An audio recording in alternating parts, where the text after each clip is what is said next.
क्या आपने कभी सोचा है कि गोरखा रेजिमेंट को इंडियन आर्मी की one of the best regiments क्यों माना जाता है?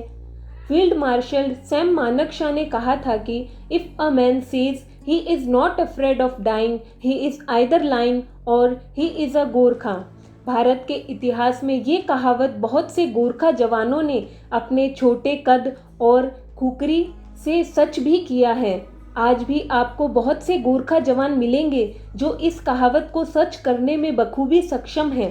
आज इस वीडियो में हम आपको ऐसे ही कुछ फैक्ट्स बताएंगे गोरखा रेजिमेंट के बारे में, जिसके जरिए आपको उनके पराक्रम और जज्बे के बारे में पता चलेगा।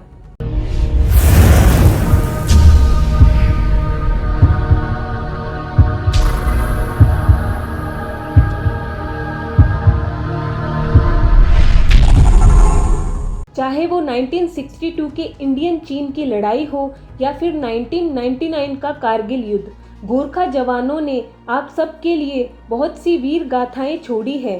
चलिए आपको कुछ फैक्टर्स बताते हैं जो गोरखा रेजिमेंट को इंडियन आर्मी की one of the best and deadly infantry regiment बनाती है। शुरुआत करते हैं इतिहास से। आपको बता दें कि अंग्रेजों ने नेपाल के खिलाफ गोरखा युद्ध करवाया था। इस युद्ध में अंग्रेज गोरखा की फाइटिंग क्वालिटी से प्रभावित हुए थे। उसी समय सर डेविड ओचर्टिलोनी को इन गोरखाओं की क्षमता का एहसास हो गया था। नासिरी रेजिमेंट के रूप में उठाया गया यह नाम बाद में पहले किंग जॉर्ज की अपनी गोरखा राइफल्स बन गया। भारत की स्वतंत्रता के बाद भारत, नेपाल और ग्रेट ब्रिटेन ने एक समझौते पर हस्ताक्षर किए। त्रिपक्षीय समझौता और गोरखा राइफल्स की कुल 6 रेजिमेंट भारतीय सेना में शामिल हो गई। अब आपको सुनाते हैं गोरखा रेजिमेंट की बहादुरी के कुछ किस्से।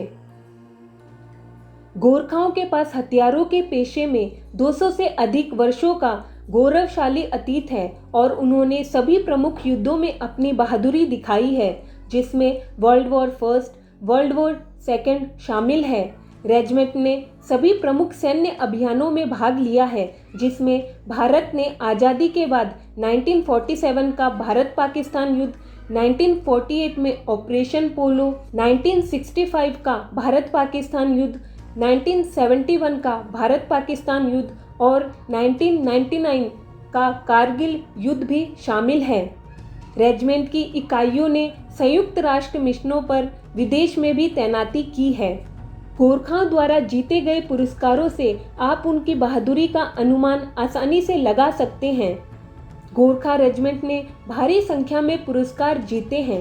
स्वतंत्रता से पहले इन लोगों ने विभिन्न अभियानों के दौरान तथा स्वतंत्रता के बाद 10 से अधिक विक्टोरिया क्रॉस और 3 परमवीर चक्र, 33 महावीर चक्र, वीर चक्र और कई अन्य पुरस्कार जीते हैं।